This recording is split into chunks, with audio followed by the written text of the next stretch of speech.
Como hemos venido desarrollando la serie sobre la crianza de los adolescentes, recuerden que también hemos venido trabajando con el libro del pastor Paul David Tripp, que es importante también, y reiteramos a lo largo de toda esta escuela, que no se trata solo de que lo estudie el que va a exponer, sino que es responsabilidad de todos nosotros participar precisamente de la formación que se está diseñando desde la iglesia, y por eso les animamos a que los que no han leído el texto lo puedan leer, sea porque lo necesiten ahora o porque más adelante, o porque sean abuelos que necesitan ayudar a sus hijos a tener un horizonte sobre cómo educar o criar a sus adolescentes.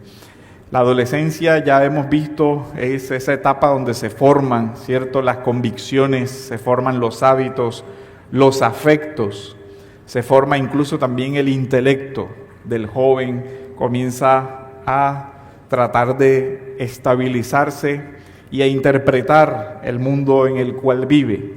Por eso la Escritura habla de estos años, de los años del niño y del joven, como años en los cuales debería ser instruido. Instruye al niño en su camino, y aun cuando fuere viejo no se apartará de él. Lo que vamos a trabajar el día de hoy son aquellas pautas o estrategias para llevar esa instrucción, recordando siempre que cualquier método pedagógico que se utilice debe estar orientado por cuáles son los objetivos hacia los cuales apuntamos.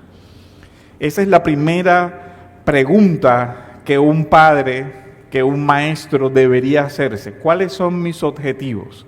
¿Y cuáles son mis objetivos no a nivel inmediato, sino a largo plazo? Porque esto se trata de paciencia y de perseverancia. A largo plazo, ¿cuál es mi objetivo? El objetivo debería ser cultivar en este joven un carácter que ame el bien, que conozca la verdad y que viva para la gloria de Dios. Históricamente, dentro de la tradición cristiana, eso significa formar en virtudes, ¿cierto? ¿Recuerdan cuando dimos aquella escuela en el tema de la ética de las virtudes? Y creo que todos recuerdan la distinción que se hacía entre virtudes que pertenecían incluso al orden natural, que los clásicos les llamaban las virtudes cardinales: la prudencia, la justicia, la fortaleza y la templanza, que son virtudes o los fundamentos del carácter moral. Luego venían las virtudes teológicas, que son la fe, la esperanza y el amor.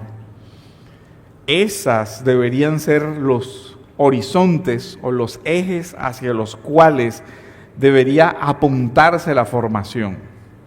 Pero lo que nosotros notamos inmediatamente es que estas verdades, estos fundamentos incluso han desaparecido del lenguaje popular. Con cuánta familiaridad se habla del concepto de la prudencia, de la templanza. Fueron las virtudes sobre las cuales se construyó el mundo antiguo, el mundo clásico y todos los desarrollos importantes se construyeron buscando la excelencia de esas virtudes. Pero Occidente ya ni siquiera se acuerda de eso. Los colegios no se habla de eso. Pregúntale a un profesor de historia, de filosofía, ¿qué es la virtud de la prudencia? Algo así como portarse bien. No hay profundidad de pensamiento, y luego pretendemos que los jóvenes que crecen en ese vacío, en esa desintegración, tomen buenas decisiones guiados ¿en qué? Si a ellos nunca se les ha enseñado cuáles son los criterios para discernir el bien del mal. Prudencia, la frónesis antigua. De aquí que nosotros vemos la necesidad de esta formación, y que esta formación es más o menos escalonada. En la segunda carta del apóstol Pedro, en el capítulo 1, en los versículos del 5 al 7, nos dice: vosotros también, poniendo toda diligencia por esto mismo, añadid a vuestra fe virtud. ¿Sí ven? Añadan la fe, añadirle virtud. ¿Y qué es la virtud? La arete, la excelencia en algo, poniendo toda diligencia. Por esto mismo, añadid, ¿sí ve? Diligencia, requiere proceso, requiere orientación y requiere disciplina. A la fe virtud, a la virtud conocimiento, al conocimiento dominio propio, al dominio propio paciencia, a la paciencia piedad, a la piedad afecto fraternal y al afecto fraternal amor. Fe, esperanza, amor, virtud. Esto se vuelve todavía más urgente cuando nosotros vemos una sociedad que tiene una profunda transformación tecnológica, social, moral, que termina influyendo en la formación del carácter de los jóvenes. ¿Qué nosotros vemos hoy? Una cultura de la gratificación instantánea, una cultura del placer, una cultura del hedonismo, una cultura donde lo que marca la tendencia no es el pensamiento serio, sino el Facebook, el YouTube, el TikTok y es una cultura de la estupidez. En eso se resume, en una cultura de lo vano, de lo superficial. El que haga el baile más chistoso, ese es el que obtiene el reconocimiento. Ya no se obtiene reconocimiento porque una persona realmente sea excelente en algo. Basta con ser un estúpido que se exhiba y entonces tendrá fama. Y el objetivo de esta sociedad es, hay que tener fama porque la fama da poder y el poder da dinero y entonces todo eso son los valores. Entonces nosotros vemos a nuestra sociedad o a nuestros jóvenes buscando los ideales de eso. No es que yo quiero tener la plata que tiene el influencer. Entonces yo quiero ser influencer, yo quiero ser youtuber, yo quiero ser esto, yo quiero ser lo otro. Pero ¿qué fundamento busca eso? De tal manera que nosotros como iglesia y como padres debemos volver a retomar la vocación educativa que tiene la iglesia y la vocación educativa que tiene la familia. Porque la familia es el lugar donde se da esa formación que va a trascender, instruye al niño en su camino. Esto es lo que manda la Escritura. Estas palabras que yo te mando hoy estarán sobre tu corazón, se las repetirás a tus hijos y hablarás de ellas estando en tu casa, andando por el camino, al acostarte y cuando te levantes. Eso es responsabilidad paterna. Pero hablándole también a los jóvenes que son responsables de su formación, porque no pueden creer que son pasivos en esto. De hecho, si uno reflexiona, cada vez que, a medida que ha avanzado la ciencia, la comodidad ha avanzado, hemos extendido progresivamente la niñez hasta 30, 40 y 50, porque hay algunos de 50 que todavía se creen niños y actúan como irresponsables. Personas que todavía viven para un videojuego a los 40 años. Llegan a su casa del trabajo a jugar, no a atender una familia y sus responsabilidades, sino a meterse hasta a perder el tiempo en eso. Cuando nosotros vemos la diferencia, uno puede ver en la misma historia bíblica prácticamente niños que fueron reyes, niños que empuñaron una espada para defenderse, niños que pelearon batallas, que fueron generales. ¿Nuestros niños aguantarían una vida de esa? No, porque nosotros mismos los hemos sobreprotegido y en gran medida convertido en inútiles, porque ni siquiera los dejamos amarrarse sus zapatos. Y poner a un niño a barrer, no, eso es casi como tortura, eso es la Inquisición. Poner a que un niño arregle su cuarto, oiga, usted sí es mal padre, ¿cómo eso es explotación, casi que trabajo infantil, le voy a llamar al ICBF, al bienestar familiar. Y de eso hacen parte abuelos y la misma familia. ¿Cómo es que tú lo pones a que haga eso? como si fuera una gran tortura, que asuma responsabilidades. Levántese y haga algo, le decían a uno los mayores, y eso formó hábitos.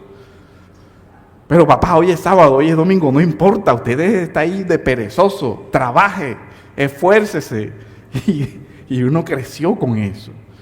Pero hoy usted ve a un niño de 20 años, a las 11 de la mañana se despierta. A las 2 de la tarde desayuna. A las 4 de la tarde almuerza y después se pone a jugar. Esa es la vida de la sociedad en la que nosotros estamos viviendo. Y la pregunta aquí es si es la vida también de los jóvenes de la iglesia. Eso sería lo que tendríamos que preguntarnos. Si en ese desorden podríamos esperar que salga alguna persona con una proyección realmente que beneficie, así sea culturalmente, a la sociedad. Con ese ritmo de hábitos es poco probable. Ahora, recordemos que lo que nosotros buscamos no es que nuestros hijos tengan buenas notas, buen desempeño, que sean exitosos en el mundo a nivel terrenal, no. Sino lo que dice el apóstol Juan, y se lo dice a los jóvenes. Recuerden la primera carta, en el capítulo 2, versículo 14, os escribo a vosotros, jóvenes, porque sois fuertes, y la palabra de Dios permanece en vosotros, y habéis vencido al maligno. Entonces, miren que les escribe a los jóvenes. Ustedes no son pasivos en esto, son activos dentro de una guerra. Ya están, quiéranlo o no, sean conscientes o no, hacen parte de una guerra. Y solo hay dos bandos, o estás contra el Señor o a favor del Señor. Y eso es muy duro para padres. Mi hijo es un enemigo de Dios, posiblemente. Y hay que hacerle ver a los jóvenes eso. No puedes estar en medias aguas. O eres frío o caliente, pero no tienes alternativa en esto. Tienes que tomar una posición. Tienes que asumir tu responsabilidad dentro de esto. No, pero es que yo tengo 12, 13, 14, 15. No puedes ser pasivo. Eres responsable de tu vida.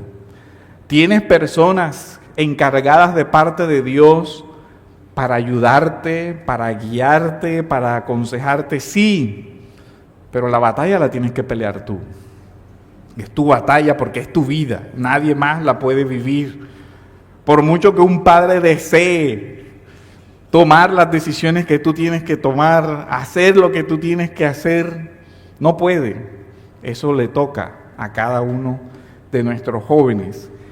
Es una etapa de combate moral. También ustedes están en esta guerra. Sean conscientes de eso. Los jóvenes deben ser conscientes de eso. Hay que hacerlos conscientes de eso. Son responsables de su crecimiento espiritual. No pueden seguir pretendiendo ser pasivos en esto. Porque créanme que el diablo no los toma a la ligera. Y su guerra es una guerra de destrucción en todas las esferas de la vida. Ese es su objetivo, ver destruido en todas las esferas el alma de estos muchachos. Esto es una guerra y la guerra requiere privaciones. ¿Y por dónde comenzar? Los mismos jóvenes, a obedecer el precepto de Corintios, examinaos a vosotros mismos, a ver si estáis en la fe. Por ahí comienza. El método pedagógico es recordar, buscamos la formación de un alma, buscamos la formación de una vida, buscamos que ese joven adquiera las virtudes cristianas, que ese joven tenga unos correctos amores formados. ¿Y esto cómo se hace? Por medio de un diálogo formativo, en el que el centro es el Señor Jesucristo y su Evangelio. Aquí entra esa parte que Agustín llamaba la formación del amor o el correcto orden del amor. De tal manera que uno podría decir que la educación cristiana es la formación del amor. ¿Por qué? Porque el gran mandamiento de la ley de Dios es: amarás. Amarás al Señor tu Dios con todo tu corazón, con toda tu alma y con toda tu mente, y a tu prójimo como a ti mismo. Entonces, ¿qué es la formación cristiana? Formar en ese correcto amor, de acuerdo a lo que la Escritura nos enseña, de acuerdo a lo que uno ve en Corintios. El verdadero amor hace el bien. Entonces, las acciones correctas no solamente deben ser acciones exteriormente correctas, sino que acciones que surjan de un verdadero amor a Dios. Y aquí viene entonces la pregunta: ¿estamos transmitiendo ese verdadero amor a Dios? Porque se instruye con las palabras, pero también con el ejemplo. Si nuestros hijos nunca nos ven leyendo las Escrituras, ¿cómo vamos a decirles que las lean? Si no nos ven orando, si no nos ven tratando de vivir de acuerdo a eso que proclamamos. Y cuando ven las fracturas y las debilidades de nuestro carácter, podemos decirles: esto es una verdad. A medida que creces, vas a ver cada vez más en mí defectos. Pero yo no te pido que me sigas a mí como tu único ejemplo, sino a Cristo como ese varón perfecto. Y si ves estas fracturas en mí, y si ves estos defectos, y si ves estos pecados, es porque la Biblia es verdadera. Todos somos depravados. Te estás haciendo consciente de eso. Estás pasando a la madurez, donde entiendes que hay un mal en el mundo que es real, porque se refleja en tu papá, en tu mamá, en tus hermanos, en tus familiares y en tus seres queridos. Comienzas a ver las malas acciones, y eso es lo que debería suceder.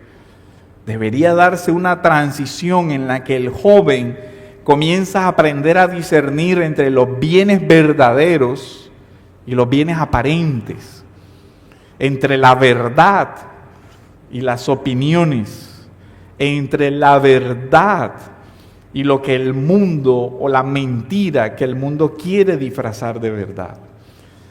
Debería aprender a discernir lo que sí tiene peso de aquello que no lo tiene. Debería distinguir los bienes verdaderos de los bienes aparentes. Eso es lo que la Biblia llama sabiduría, ser sabio. ¿Cuáles son las estrategias? A lo largo de todo el estudio nosotros hemos hablado de ellas. La primera es el discipulado del corazón. Ahora, ¿qué significa eso del discipulado del corazón? Que los padres no vamos solamente a tratar de determinar conductas, sino ayudarle al joven a que entienda las dinámicas de su corazón. ¿Qué deseo gobernó esa decisión que tomaste? Puede ser una pregunta que se le hace al joven cuando toma decisiones que a nosotros a todas luces nos parecen incongruentes con una fe cristiana. Pero muchas veces el joven ni siquiera logra discernir, por la confusión que hay en su alma, qué lo motivó. Y muchas veces son honestos cuando se les pregunta: ¿por qué hiciste eso? Y al final la respuesta es: no sé, yo no sé por qué lo hice. Parte de ayudarles es precisamente que se conozcan. Vamos a examinar qué deseo gobernó tu decisión. ¿Qué era lo que buscaba tu corazón de fondo? ¿Qué estabas buscando con eso? Que te reconocieran, identidad, fama, placer, poder. ¿Qué buscabas? ¿Qué había en ese momento en tu corazón? ¿Por qué?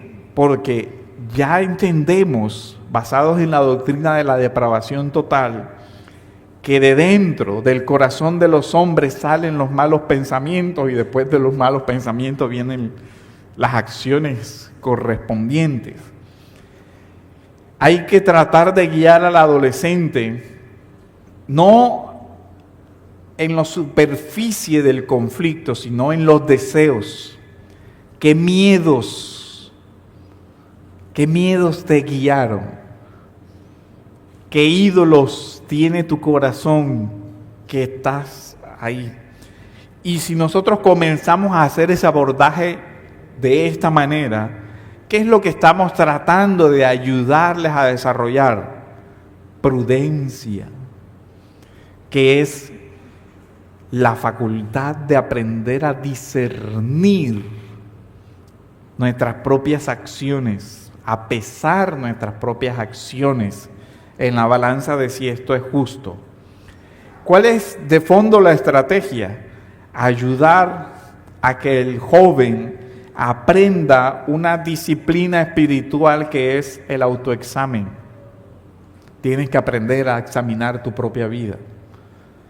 Porque estás pasando del momento en donde tu papá te dice, te tienes que comer la verdura, al momento en que ya llevas el dinero para comprar la merienda. Y donde ya tienes que aprender a comer sano. Entonces ahí ya viene algo diferente. Ahora él tiene que decidir, porque de alguna manera tiene un poquito más de poder. Yo llevo aquí la plata para la merienda, pero ¿qué puedo comprar? Algo que verdaderamente me alimente y sea sano, o compro la pila de azúcar. Y el niño puede comenzar a decir, pero aquí no está mi papá. Luego la pila de azúcar puede ser una opción viable, además nadie lo sabrá. Y me aseguro, y comienzan a sobornar a los compañeritos, te voy a dar a ti para que si llega mi mamá por alguna, nunca digas que yo como dulce en el colegio. Y van aprendiendo malas mañas, van aprendiendo a ocultar el pecado, a sobornar, a manipular, todo eso.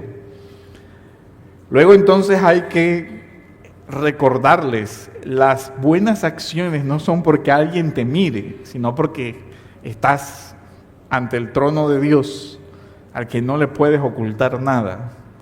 Y no tienes que hacer las cosas por agradarme a mí, sino porque tienes que comenzar a redireccionar tu vida para los valores que realmente son valiosos. Y así ayudamos a que ellos aprendan a examinar sus propias acciones. Les enseñamos lo que dice Corintios: examinaos a vosotros mismos si estáis en la fe, probaos a vosotros mismos. Método práctico para eso: pregúntele, ¿qué hiciste hoy? Y no nos quedemos con la respuesta, ¿cómo te fue? Bien. ¿Qué hiciste? De todo. Pero no le respondió nada. ¿Qué hiciste realmente? ¿Qué comiste? ¿Qué decidiste? ¿Pasó algo extraño? ¿Te dijeron algo? O sea, tratar de ingresar en ese mundo donde muchas veces no dejan entrar porque se quedan bien. Sí, seguro, sí, bien, todo bien. Y del bien, de ahí para allá, como que uno dice, pero ¿qué me quieres decir? ¿Cómo te fue? Bien, y ya. Eso ya son los obstáculos que ya uno, a medida que crecen, ya no quieren dejar entrar en eso. Cuando niños llegaban y contaban 1 hora y eso le decía, ahí llegué, me senté, hice y le hacían el relato pormenorizado. Y a veces uno decía, Dios mío, ya, que se calle. Porque llegan y hablan, pero cuando van creciendo, ya, ¿cómo te fue? Bien. Y uno queda como, ¿qué significará bien? Porque eso es un indeterminado. 4 horas se resumen en 4 letras. Bien. Tratar de ver qué están deseando, ¿Cómo están respondiendo a las tentaciones? Preguntar eso. ¿Por qué? Porque ese es el escenario en el que podemos interactuar y tratar de compartirles criterios de prudencia, criterios de templanza, cómo vivir la fe. El diálogo es, digamos, el fundamento. Enseñarles lo que dicen los proverbios: en la multitud de consejeros está la sabiduría. Que eso es algo que definitivamente cada día se pierde más en la sociedad y en general. El aislamiento y la fragmentación es una de las cosas que están fracturando desde las familias hasta la sociedad en general. Ese aislamiento, ya no hay un aprendizaje en comunidad. Las familias ya no son un lugar de aprendizaje porque están cada uno en su mundo. Ya no hay como tal un contexto familiar, sino cada día, cada uno vive literalmente en su cuarto. El joven llegó, se metió en su cuarto, los papás se metieron en su cuarto y cada quien vive, come, hace todo en su cuarto. Y no hay una comunidad de vida que produzca una sabiduría. No hay consejeros porque hay un aislamiento. Ahora, esto debe ser intencional de parte y parte. Los jóvenes necesitan ser conscientes que necesitan relacionarse con personas sabias. Con personas sabias, mayores que ellos, que tengan experiencia de vida, que tengan madurez para que les puedan orientar. Eso es lo que necesitan. Necesitan padres. Y usted diría, bueno, pero ya tienen padres. No, necesitan personas que hagan los roles de padres. Porque es que también hay padres que ellos mismos no saben ni qué son. Son los compinches, los mejores amigues, son un desastre de padres, no saben qué rol les corresponde en la vida. Imagínense, si los padres no saben para dónde van, ¿qué le puede uno pedir a ese joven? Oye, está sobreviviendo a sus propios padres, porque sus propios padres no tienen una vida proyectada y organizada. Y eso es terrible. Y ahí se ve la desorientación que tienen esos muchachos también. Porque uno critica y dice, bueno, pero la sociedad de cristal, esto y lo otro. Oye, esos muchachos que no tienen la orientación de nadie, que están sobreviviendo en la vida, porque sus padres lo único que saben hacer es abrir la billetera y decir, quiero, aquí está, no me molestes. Y el niño aprende que hay dinero para que no friegue. Oye, ¿qué estás haciendo aquí en la casa? Me estorbas, toma, vete para el cine. ¿Con quién? No me interesa, total que no estés aquí. Entonces esa es nuestra sociedad y eso es terrible. Lo que no puede ser es que este también sea el modelo de la iglesia, porque ahí sí, apague y vámonos. Si la misma iglesia no se interesa en tener una formación diferente, en que nosotros como padres seamos padres, sí, tenemos que establecer relaciones, tenemos que hablar, tenemos que todo eso, pero cumpla el rol que Dios le dio, sea una autoridad, una guía para sus hijos, sea alguien que disciplina, que corrige, que exhorta. Ahora de pronto eso no lo valoran, pero con el tiempo dirán, sí, yo tuve un padre que me corrigió y hoy no estoy en este otro camino donde de pronto, tristemente, cuando uno comienza a ver los amigos de la juventud, uno ve las diferencias.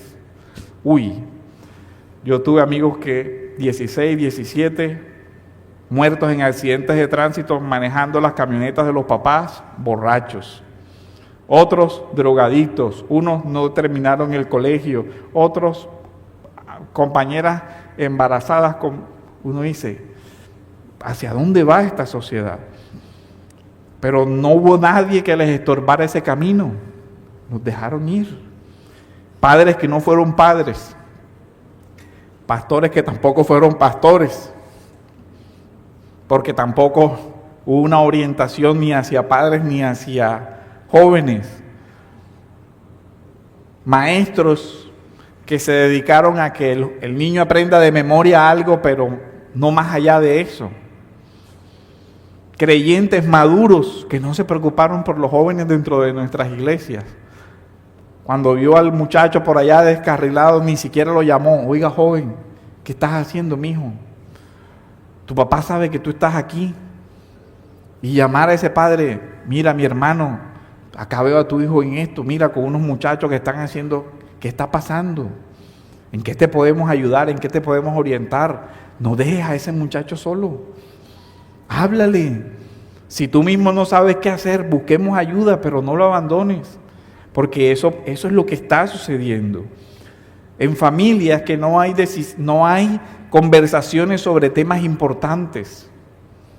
Si usted ve, eso se está perdiendo. No hay oportunidad de dudas morales serias, de que se hable de las luchas a nivel intelectual y espiritual. No se está dando eso. Y si ese joven no tiene en su casa padres que hayan desarrollado una cosmovisión cristiana madura, que les orienten a resolver dudas morales que tienen, ¿dónde cree que encontrará esa información? En los otros jóvenes que están igual de desorientados que ellos, en las redes sociales y en los influencers de moda. Y esos son los que realmente están, entre comillas, criando a los adolescentes actuales, los youtubers y los influencers de moda. Pero ¿sabe qué? Que también los padres, esos son los educadores de los padres, el tiktoker de moda. Y uno dice, oye, esta generación no se sabe quién está más perdido. Porque mira las influencias formativas de los padres y uno dice, este pobre muchacho en parte no tiene, o sea, está nadando tratando de sobrevivir, pero si no tiene un padre que le oriente hacia ningún lado, también ¿qué le exigimos? Eres responsable, sí, pero Dios estableció un modelo, un padre que toma de la mano y acompaña a ese hijo. Ahora, nuestra sociedad, ¿qué está viviendo? Está viviendo padres que más bien le sueltan la mano al niño para que él vea por dónde camina. Con una ideología es que la libertad, hay que dejarlos que experimenten, hay que dejarlos que no sé qué. Y dice, oye, parece que el mito de Tarzán se interiorizó en todos los padres modernos. El ideal es, tiremos al niño a la selva a que sobreviva. Y uno dice, bueno, sale algún Tarzán de pronto en esa generación y muchachos que sobrevivieron literalmente a su mundo y a sus padres y salieron adelante. Pero ¿es el modelo? No, ese no es el modelo, porque para eso Dios le dio unos padres, para que enfrentaran esa selva hasta que ellos tuvieran la edad para hacerlo. Ese es el modelo hasta esa época. Ahora, que desde niños hay que entrenarlos para que vivan en esa selva, sí, porque ese es el mundo. Tampoco los podemos sobreproteger creyendo que los vamos a tener ahí en una burbuja de cristal todo el tiempo. No, por eso, ¿qué debemos preocuparnos? Por formar el pensamiento de nuestros jóvenes, ayudarles a pensar, entrenar su mente. ¿Cómo lo hacemos? Preguntas útiles. ¿Tú crees que eso es correcto? Y puede que responda sí. ¿Por qué? ¿Cuál es tu criterio? ¿Cómo estás decidiendo? ¿Por qué crees tú que eso es bueno? ¿Por qué crees tú que eso es verdadero? Incluso más atrás, ¿tú crees que hay un bien en este mundo? ¿Tú crees que el bien y el mal tienen consecuencias? ¿Tú crees que hay un Dios? ¿Tú crees que hay esto? ¿Qué consecuencias crees que puede tener esto? Y de pronto el niño responde, o el joven responde, voy a perder el año. Sí, esa es una consecuencia terrenal, temporal. Pero quiero que mires un poquito más allá. ¿Qué pasa si tu vida al final no encuentra el sentido único en Cristo? Eso es lo que verdaderamente me preocupa. Por supuesto que me preocupa que pierdas el año, pero no por el año en sí mismo, sino por la orientación de la vida que llevas. Eso es lo que realmente me preocupa. Y eso es lo que el joven debe saber, porque a veces también se le transmiten cosas que corresponden a confusión de valores. Es que ¿cómo vas a perder el año? Tú no sabes la plata que a mí me costó eso. Y uno cuando oye esas cosas, uno se pregunta, oye, ¿qué es lo que te duele? De pronto lo expresaste mal y no quisiste decir eso. Pero si lo único que quisiste decir eso es, acabo de botar tantos millones a la basura, entonces tu corazón también está en los millones y no en la vida de ese joven. ¿Y qué le dijiste a ese joven? A mí no me importas tú, me importa la plata que boté porque tú eres una inversión para mí. Y ahí uno dice, eso sí es terrible. O sea, también ¿qué pasa ahí? Entonces, examinar qué dice la Escritura sobre esto. Llevarlos a ellos a que, oye, se supone que te he leído la Biblia, que ya has leído la Biblia. ¿Qué dice la Biblia sobre esto? ¿Qué crees tú que dice? Pensemos juntos. ¿A qué le ayuda eso al joven? A que desarrolle criterios de prudencia, actuar justo, sabiduría moral. Esas son las virtudes hacia las que estamos trabajando. Lo que la Escritura dice es, ejercítate para la piedad.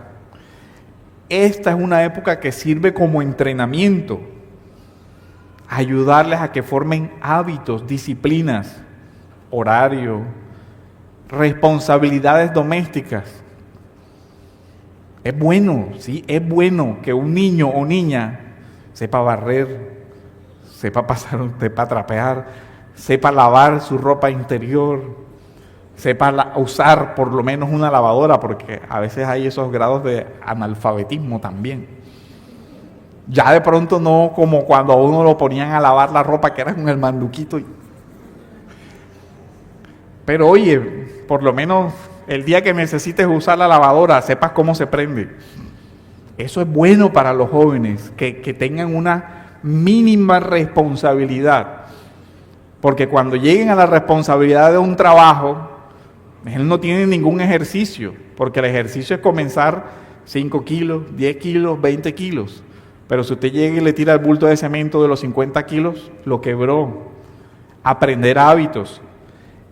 Que los jóvenes aprendan que tienen que servir a otros también, que sirvan aquí en la iglesia, que sirvan en su comunidad, que sirvan, que aprendan a hacer algo. Que ellos vean que sí son útiles, porque es que a veces los tratamos como inútiles. No hagas eso porque tú no sabes hacer eso. No hagas esto porque tú no sabes hacer. Y al final, oye, el muchacho no aprendió porque que tampoco tú. No, porque es que te equivocas, que se equivoque. No aprendas a manejar bicicleta porque te raspas. Oye, eso hace parte de la vida. Todo niño tiene que comer tierra, caerse de la bicicleta, rasparse. Esa es la vida. Eso pasa.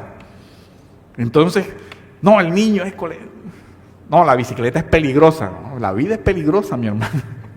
Vivir en este mundo es peligroso.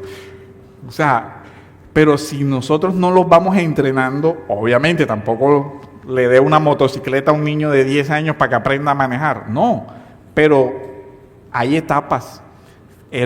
Usted lo va ejercitando, evidentemente, primero con las llanticas, ¿cierto? Pero y uno va ahí atrás y esto y lo otro, pero se cayó y se raspó y que ya, hasta aquí llegó. Y es la reacción de ellos. Mira, me raspé, ya no quiero más. Pero lo dejo porque se raspó.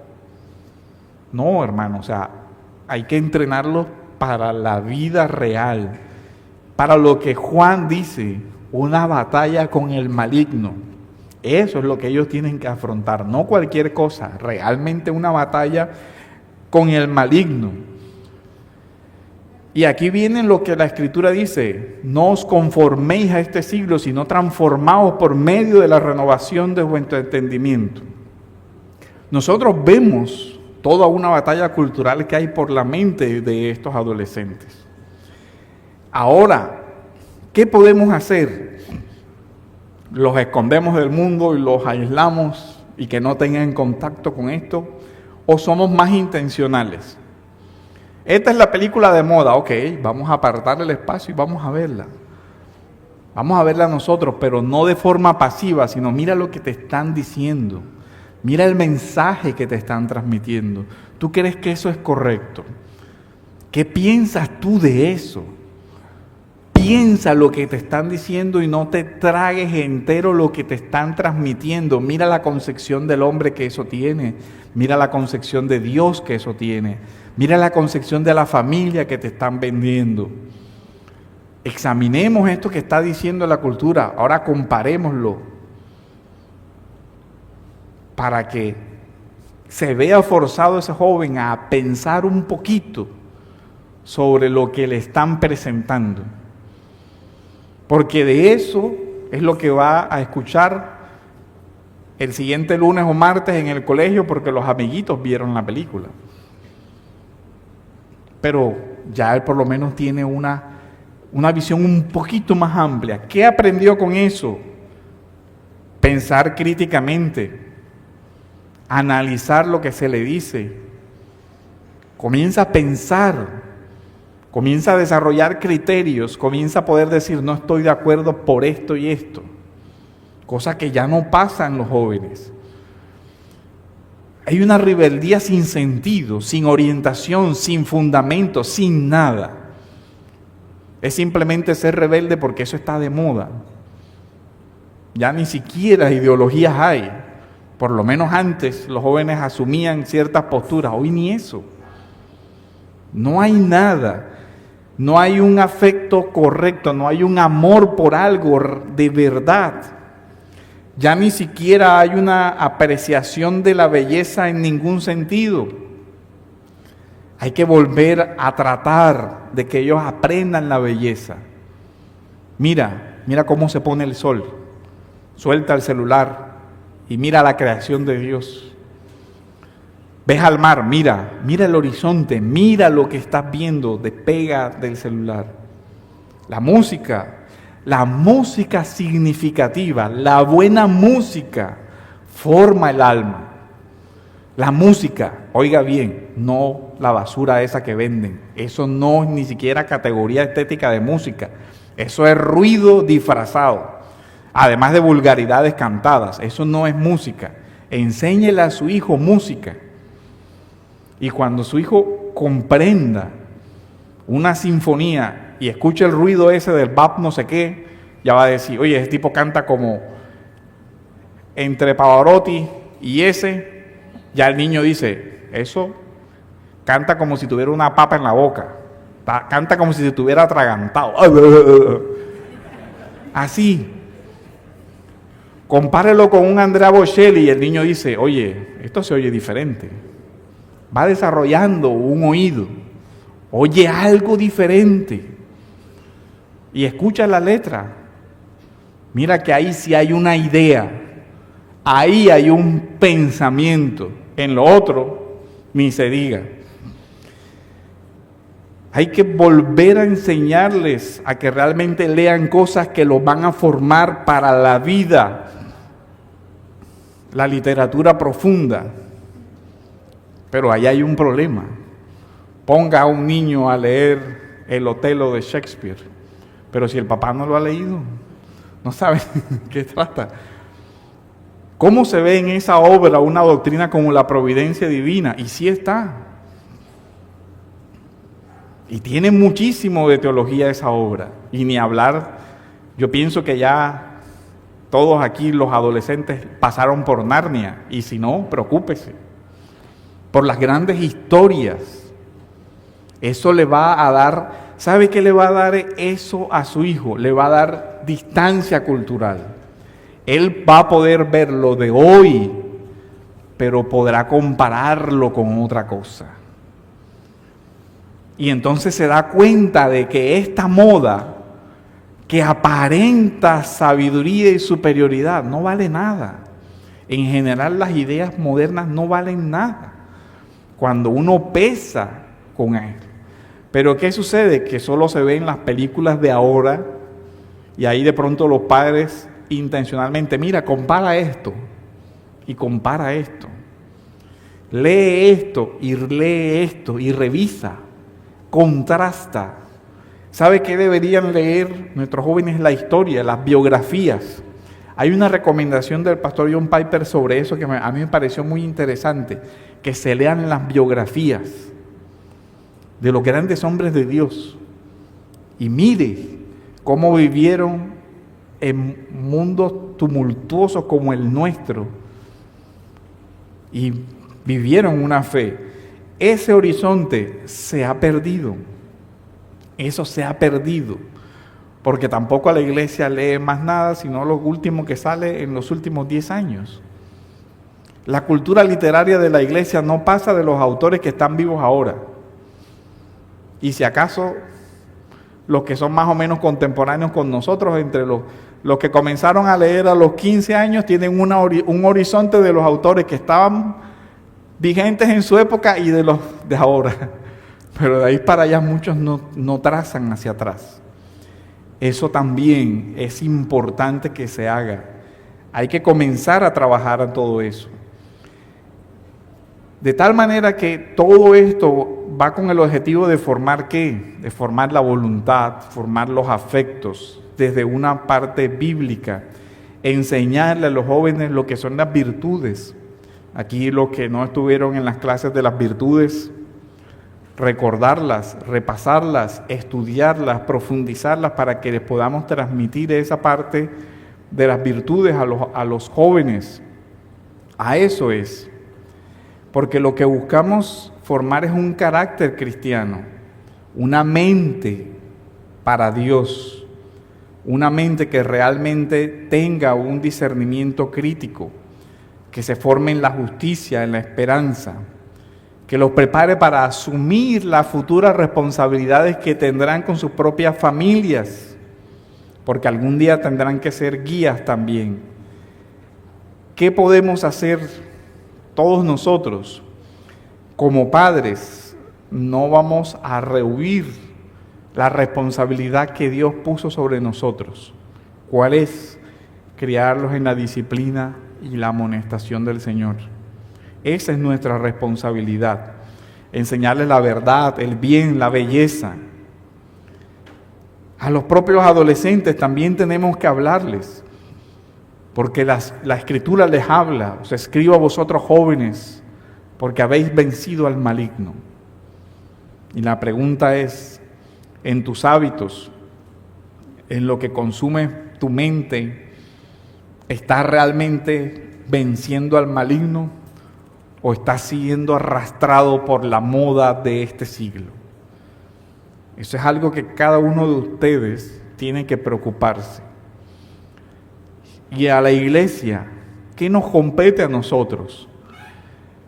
Lo que tratamos de hacer es utilizar estos espacios de esta escuela, los espacios de discipulado, para orientar tanto a padres como a los jóvenes.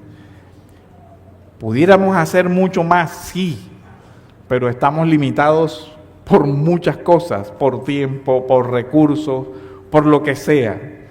Pero como iglesia siempre tenemos que preocuparnos porque los jóvenes sientan que esta es una comunidad que sí se preocupa por ellos, que sí nos interesan, que sí estamos aquí para escucharlos y para guiarlos.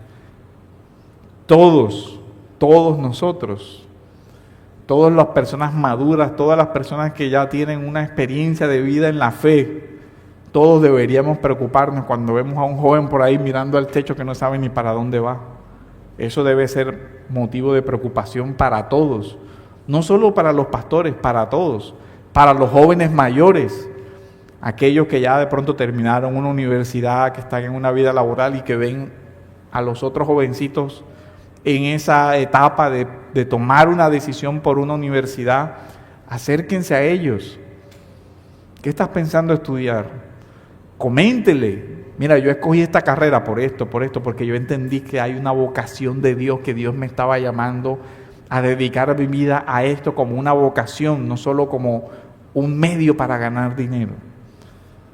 Si hacemos eso, seremos un instrumento en las manos de Dios para orientar la vida de muchos jóvenes que lamentablemente no tienen una orientación.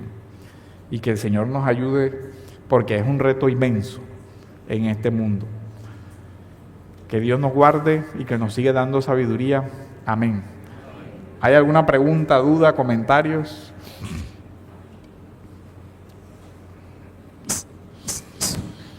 Sí, pastor, hay preguntas. La primera pregunta.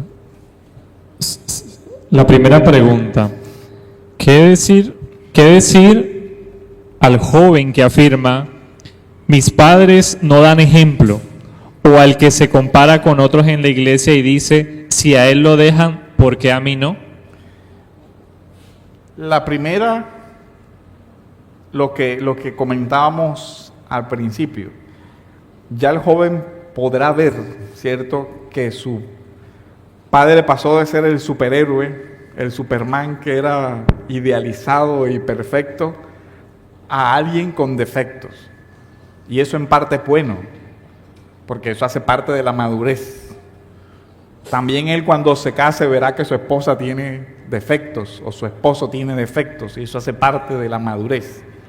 Decirle, sí, es normal, tendrá pecados con los que lucha, porque es un ser humano pecador igual que tú. Quizás antes no veías esos defectos de su carácter, ahora los estás viendo. Pero no son una excusa para ti si es eso lo que estás buscando. No son excusa, son la realidad de vivir en un mundo pecador. Sí, eso implica que tienes que orar por él. Que si ya tú ves alguna conducta pecaminosa, con respeto, con amor y con sabiduría, también tú puedes decirle, Padre, lo que tú me enseñaste, que la Biblia dice, tú lo estás haciendo. Y si eso sucede, nosotros como padres, ¿qué nos toca? Con humildad decir, sí, es verdad, he cometido un pecado, yo tengo que arrepentirme. ¿Qué otra opción tenemos? Ninguna. Reconocer la realidad como es y enseñarles, acabas de ver que yo no soy un modelo perfecto, por eso yo trato de que tú veas a Cristo como ese modelo perfecto, porque Él sí es perfecto, yo no. Entonces eso. Y sobre el tema de las amistades, el punto determinante es los objetivos. Él puede hacer eso, ¿sí? ¿Hacia dónde va Él? ¿Es al lugar que tú quieres ir? Eso es lo que yo le pregunto. Porque el camino de los necios va a la perdición. ¿Quieres terminar tú en ese mismo fin? Mientras yo esté aquí, en esta tierra, yo voy a estorbar ese camino. Esa es la labor que Dios me mandó a hacer, a que no te desvíes de su camino. Llegará el momento en el que no podré hacer más nada que orar por ti y encomendarte a Dios. Llegará ese momento, pero mientras estés aquí, bajo mi autoridad y bajo mi techo, eso que Él hace, no lo harás. Ahora, expliquémosle, las razones son por esto y por esto. No es una arbitrariedad, es cuidarte.